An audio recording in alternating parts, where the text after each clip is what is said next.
bancario en el diseñó un producto bancario en el cual a medida que vas corriendo, unes ese esfuerzo físico que además lo haces en parques o lo haces en sitios fuera de la ciudad que además son sostenibles y todo eso, y cómo puedes convertir eso en este producto bancario, en estas cuentas que además va asociada una cuenta a otra cuenta y a medida que vas corriendo vas haciendo, vas ahorrando y vas acumulando dinero dentro de tu cuenta. Entonces, eso es como los bancos en el mundo, en Venezuela y en cualquier parte del mundo, aprovechan los nichos de mercado para poder construir productos interesantes para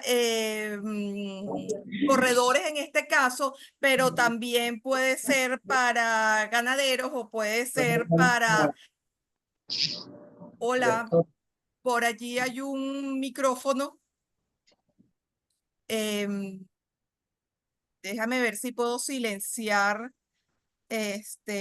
otros micrófonos. Y entonces, bueno, es interesante cómo se arman estos productos de mercado bien chéveres y bien competitivos. Entonces, bueno, digo que les recomiendo que, bueno, que por supuesto, como todos los artículos de la revista de Derecho Mercantil, aprovechen y lo vean. Y podamos conversar después en algún foro o algo sobre... Bueno, ya comenzamos con el tema número 6. Vimos los temas anteriores, vimos productos de pasivo, vimos cuál es la forma que tienen los bancos de cómo captar pasivo. Vimos cuentas corrientes, cuentas de ahorro, vimos inversiones del mercado venezolano en los actuales momentos que sacan los bancos y también vimos los medios de pago, que también es otra forma más transaccional, que es más dinámica porque es entrada y salida de fondos continuamente para que los bancos puedan tener dinero disponible dentro de su balance. Esas son operaciones pasivas. Vimos un sinfín de cuentas electrónicas, cuentas corrientes electrónicas, cuentas de ahorro electrónicas en bolívares. También hay su equivalente en divisas, que lo vamos a ver posteriormente. Títulos, valores que emiten los bancos, certificados de depósito para captar depósitos a un poquito más largo plazo, cómo han resurgido las cuentas de ahorro en bolívares, también lo vimos. Y bueno, todas esas vías, puntos de venta, vimos botones de pago, vimos una cantidad de productos de cómo los bancos van armando sus productos al momento de captar bolívares, de captar dinero. ¿Por qué? Porque, bueno, porque es importante tener mientras más bolívares o divisas, pero en este caso nos importa mientras más bolívares tenga el banco, más créditos pueda dar. Y esa es la función intermediadora de los bancos. Captan depósitos por una parte para dar créditos por la otra. Los créditos son esas operaciones activas donde el banco se convierte en acreedor de los clientes y donde el banco selecciona de acuerdo a una serie a un perfil, de acuerdo a una serie de normas establecidas de riesgo, cómo selecciona a los clientes para dar crédito. Esta es la función primordial y tradicional de los bancos, de cómo lo hemos visto a través de la historia. Captan depósitos por una parte y dan créditos por la otra. Antes era como una balanza muy específica, pero bueno, en los actuales momentos, a la medida que se ha restringido la liquidez y que ha aumentado el encaje legal, eso ha afectado la posibilidad de los bancos de cómo dar crédito. Ya, bueno, acaba de haber el Ejecutivo Nacional acaba de indicar que va a bajar el encaje legal. En este momento creo que el encaje está más o menos alrededor del 73%, si mal no recuerdo, y indicó que se iba a bajar aún más. Mientras más se baja el encaje, obviamente estas medidas de mantener el encaje alto se tomaron porque era una forma de restringir la liquidez y eso hacía que bajara la inflación. Pero en este momento, como la inflación ya está muchísimo más controlada, pues acaban de decir que no, todavía no se sabe cuánto va a ser el monto, pero va a bajar el encaje legal aún más. Y esto va a permitir que los bancos puedan dar un poco más de créditos y puedan estar más holgados. Más o menos en la actualidad, la cartera de crédito de los bancos es 1.600 millones de dólares expresados en dólares para tener un monto más fácil de digerir, de los cuales han dado la mayoría de esos 1.600, por cuanto en el 2023 se cerró con 600 millones de dólares en créditos. Entonces, en este momento, tener 1.600 significa que, bueno, que en estos lapsos de estos 9 meses han dado alrededor de 1 millón de 1.000 millones de dólares en crédito. Esto es bastante. Y esto es bien importante porque esto significa que los créditos y que los bancos están cumpliendo con su función primordial de dar crédito a medida que están recibiendo depósitos. Me voy a referir al artículo 58 de la Ley de Instituciones Financieras, porque en la Ley de Instituciones Financieras no hay un concepto de crédito propiamente dicho, sino que el artículo lo voy a dividir en dos. Hay una primera parte que dice que crédito es todas aquellas operaciones en moneda nacional que comprendan el arrendamiento financiero, el descuento de facturas, cartas de crédito, descuentos, anticipos, reportos, garantías y cualesquiera otras modalidades de financiamiento y operaciones activas realizadas por las instituciones bancarias. Lo que me preocupa o lo que me llama más la atención de este artículo 58 es que la mayoría de todo este tipo de operaciones definidas como crédito ya por lo general no se están dando en los bancos. Los bancos, bueno, mientras que hace 20 años existían áreas de factoring, que es el descuento de factura, o de leasing, que es el arrendamiento financiero, que se utilizaba para maquinarias, para vehículos, y existían departamentos grandes donde de leasing y de factoring, sobre todo el factoring fue traído por los bancos españoles, por el Banco Santander y el BBV, porque en España tiene mucho, el descuento de facturas es muy interesante y es un negocio muy desarrollado. Pero bueno, esos departamentos ya no existen en los bancos.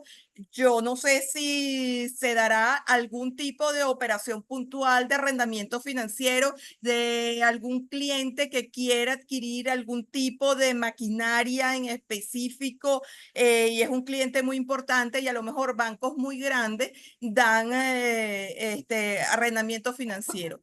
Pero por lo general son operaciones que realmente ya no se estilan en este momento del país. Las cartas de crédito, que fue la forma fundamental de La cómo, cosa que estoy aló, Epa, de cómo comprar mercancías en el exterior a raíz de sanciones y de todo este tipo, las cartas de crédito, que además tienen toda una simbología y eran ofrecidas en cualquier parte del mundo y eran aceptadas las cartas de crédito venezolanas. Creo que tampoco existen prácticamente. Lo que sí se mantiene son las operaciones de reporto, que son operaciones típicas de la tesorería de los bancos, operaciones que se hacen entre un banco y otro banco o entre un banco y una casa de bolsa. Porque yo creo que se mantienen, sin embargo, son excepcionales, pero bueno, pero son operaciones muy típicas que hacen las tesorerías de los bancos. La otra mitad del artículo 58 establece sobre una serie de que son los créditos al consumo, que es un crédito rotativo, que son los créditos para la adquisición de bienes y de servicios típicos de las tarjetas de crédito, eso lo vamos a ver más adelante. Habla de los créditos a corto plazo de menos de 5 años, que son los que se dan a los, para créditos de automóviles, que en este momento han resurgido.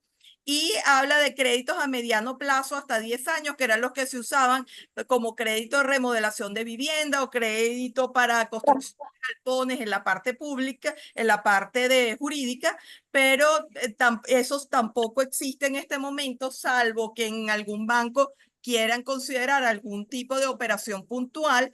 Y están los créditos a largo plazo, que son, eran los créditos hipotecarios, pero que tampoco, prácticamente tampoco la cartera existe. Entonces, de todas maneras, este artículo 58 de la Ley de Instituciones Financieras es bien extenso y bien largo de todas las operaciones que se puedan hacer, en teoría, que es el marco de acción, que se puedan hacer en este momento en la parte activa. Sin embargo, en los actuales momentos es muy puntual las operaciones que se puedan hacer. Antes de entrar a considerar cuáles son los tipos de operaciones más comunes en los actuales momentos, sí es interesante que fíjense que hay una gaceta que es del 2022, donde la resolución 220301 del Banco Central de Venezuela, donde se aprueba el VC, que es una forma de cómo calcular es una unidad de valor de crédito porque sirve para indexar los créditos y que los créditos no se lo lleve la hiperinflación. De repente era muy buen negocio hasta, hasta el 2022 era muy buen negocio pedir créditos en bolívares porque al final el crédito se te devaluaba y tú terminabas pagando una tontería. Yo creo que era el mejor negocio del mundo. Obviamente, desde que salió esta forma de cálculo, que aquí está determinada, los créditos tienen que estar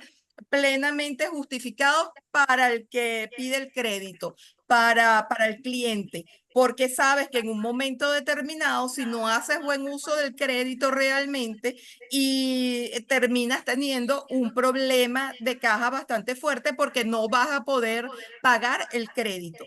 Los créditos son en bolívares, todos los bancos venezolanos dan crédito en bolívares, pero a través de esta unidad de valor de crédito es una forma de que de que el bolívar no se deprecie y no pierda su valor, sino que al final siempre vas a estar pagando tu crédito al valor de mercado.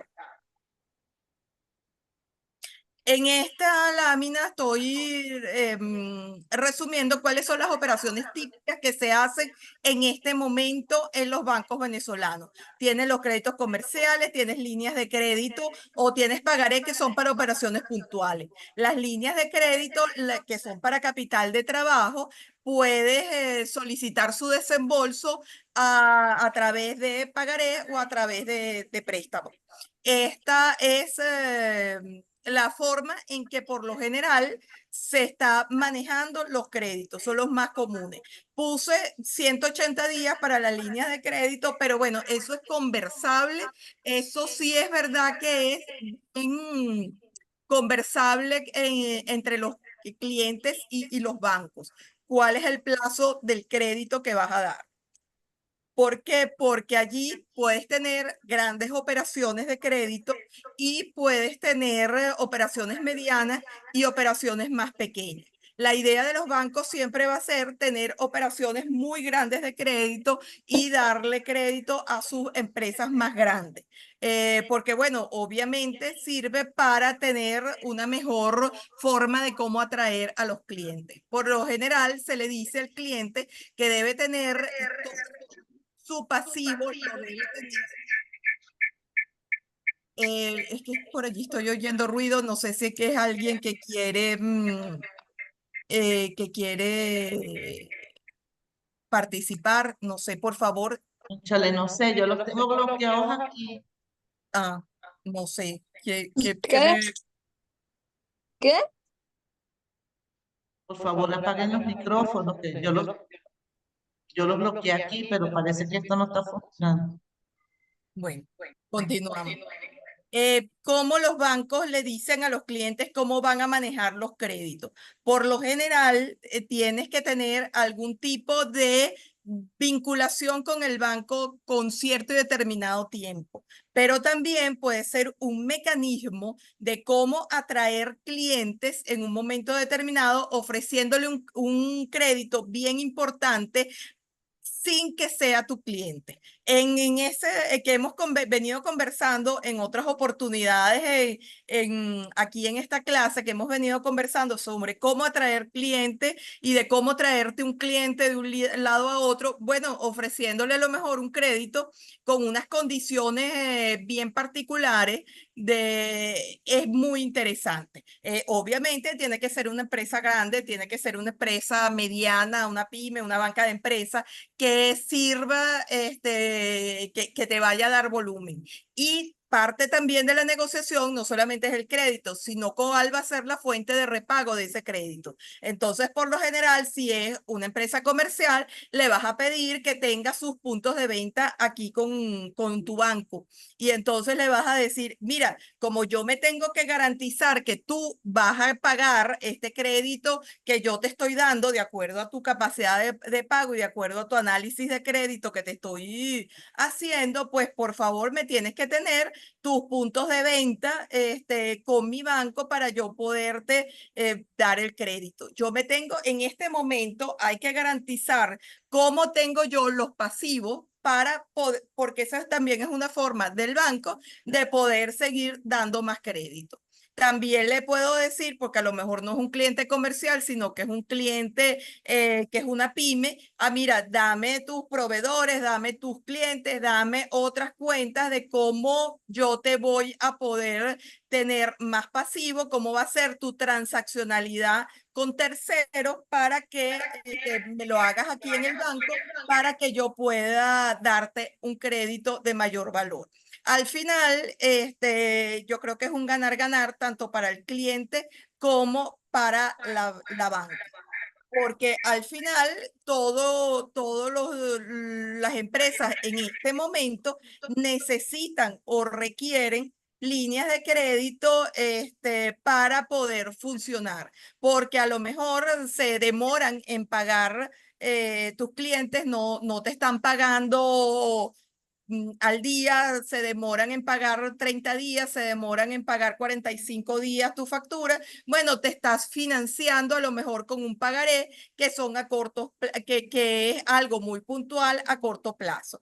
Por lo general, cuando te dan un crédito, tú tienes que decir cuál es el destino de los fondos, porque eso es algo que te lo verifica después en las inspecciones la Sudeban. Entonces, tiene que tener amarrado cuál va a ser el destino de los fondos, de los créditos que tú estás pidiendo. Si es para capital de trabajo, que por lo general es lo que siempre se pone, tienes que poner facturas de que compraste una maquinaria, de que compraste inventario, compraste tela, compraste hilo, compraste lo que compraste, porque anualmente cuando la Sudeban te hace tu inspección, tienes que tener en el expediente, que es un expediente en físico que se conforma para cada vez que se da un crédito, tienes que tener cuál fue el destino de los fondos aplicado a cada uno de tus créditos que tú has pedido en el banco.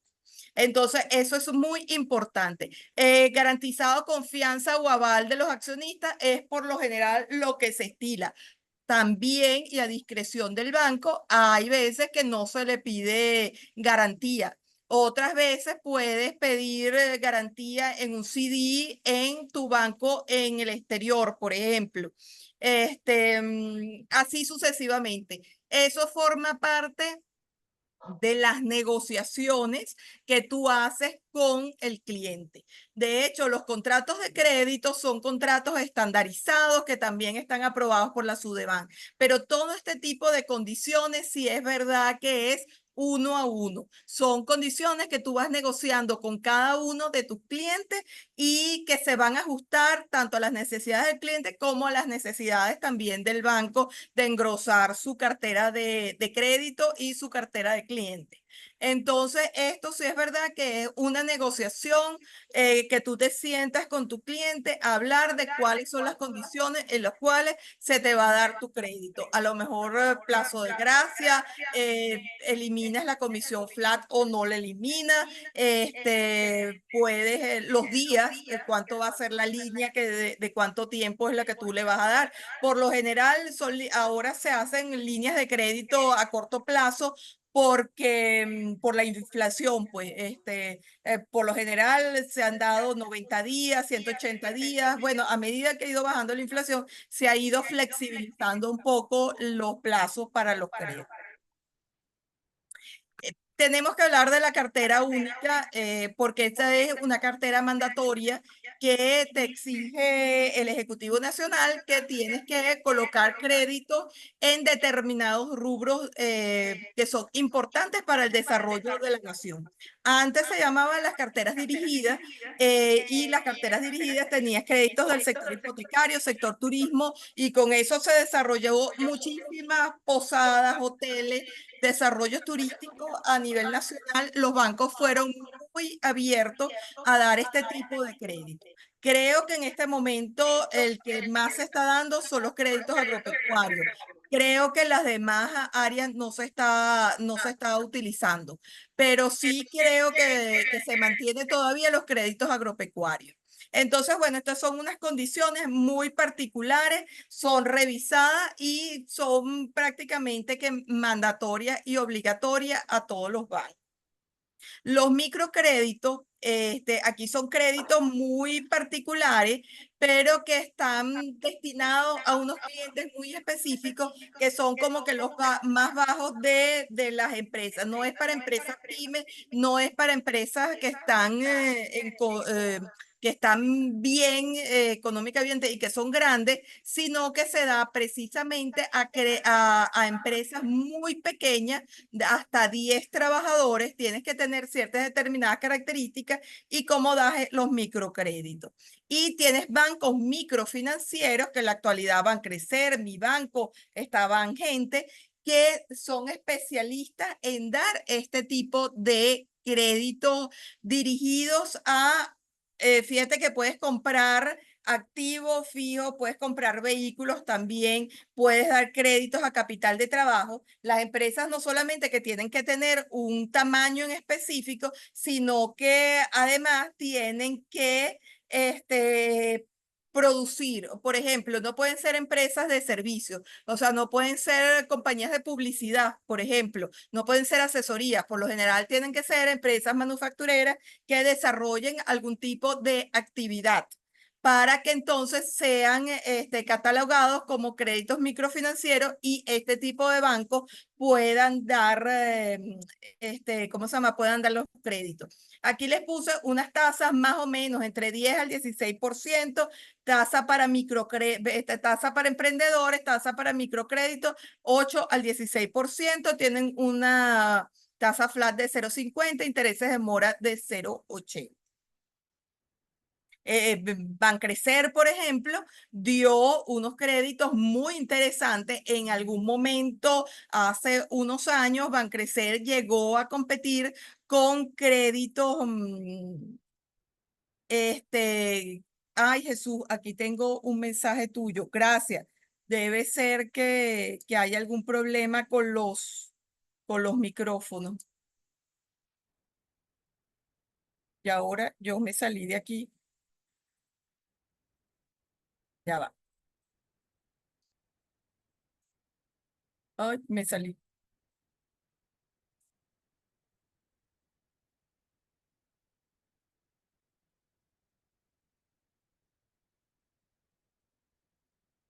Ay, ya va, que ahora tengo un problema con la presentación.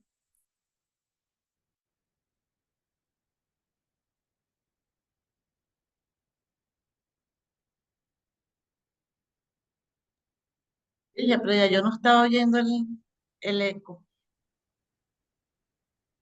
Sí, no, es que hubo una persona que escribió y claro, cuando fui a leer el mensaje, me salí de la presentación.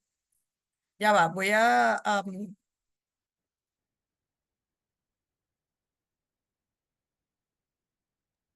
Tranquila que estas cosas pasan.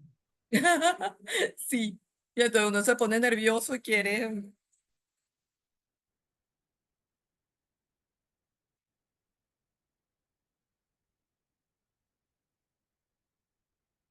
Ajá, estábamos que le estaba comentando que Bancrecer hace unos años era un banco que competía en su cartera de crédito, no así en la parte de pasivos, pero su cartera de crédito llegó a competir con bancos no microfinancieros, sino bancos universales.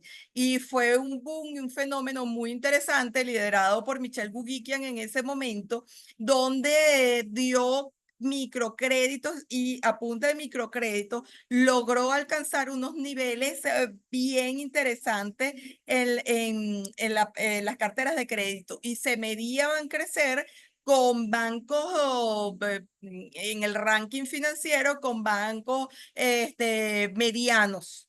Y eso fue una competencia y fue unos momentos muy interesantes.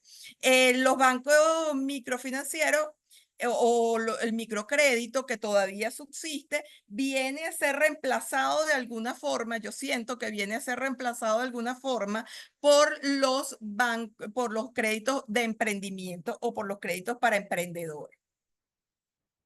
Sogampi lo estoy trayendo aquí en este momento porque, bueno, Sogampi fue una institución que existía, pero que creo que ya no existe. Estuve conversando con algunas personas dedicadas a la parte de créditos bancarios, si habían visto esta labor que hacía Sogampi, que era otorgar fianza a pequeños y medianos industriales que a lo mejor necesitaban pedir un crédito en un banco, pero no tenían para sus accionistas o no tenían nadie que con suficiente capital para que pudieran para que les pudieran respaldar en esa solicitud de crédito. Pero con las personas que conversé me indicaron que tenían muchos años que no veían actividad por parte de Sogampi. De hecho, las páginas en las que me metí tenían información, pero parecía como que estuvieran inactivas desde hace tiempo. Me gustaría, no sé si algunos de ustedes tienen noticias de qué ha sido de Sogampi en los actuales momentos, pero sí en la banca, por lo que hablé con dos personas, tenía muchísimo tiempo que no veían operaciones en la banca privada respaldadas por Sogampi, que cumplió una función y un papel bien importante. Ahora vamos a hablar sobre los créditos para personas naturales. Por supuesto que el crédito rotativo o el crédito a través de las tarjetas de crédito es como que muy importante, siempre fue y siempre tuvo una función muy importante porque era a corto plazo, era dado por todos los bancos, todo el mundo tenía tarjetas de crédito con unos límites bien interesantes de acuerdo a su capacidad de pago. Y si tenías la nómina en ese banco, era muy común que te llegaba tanto tu cuenta corriente para manejar la nómina, tu tarjeta de débito y una tarjeta de crédito. Eso, visto por todos los problemas con el encaje que hemos tenido, las tarjetas de crédito quedaron en un monto muy bajo.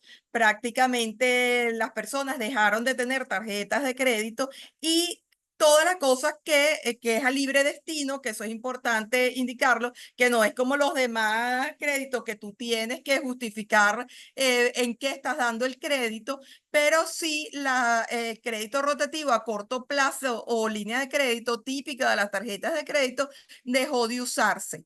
Y por lo general, sí, todavía se mantienen y en algunos casos se está dando tarjetas de crédito como una forma de vincular a nóminas gerencia media o no gerencia alta por los montos, pero sí gerencia media. Por lo menos sé que Banesco entonces te dice, te doy 3 tarjetas de crédito con un monto pequeño, cuando es una gerencia media alta y le interesa traerse esa nómina. Por lo general, eso es una forma de cómo enganchar nómina más o menos interesante.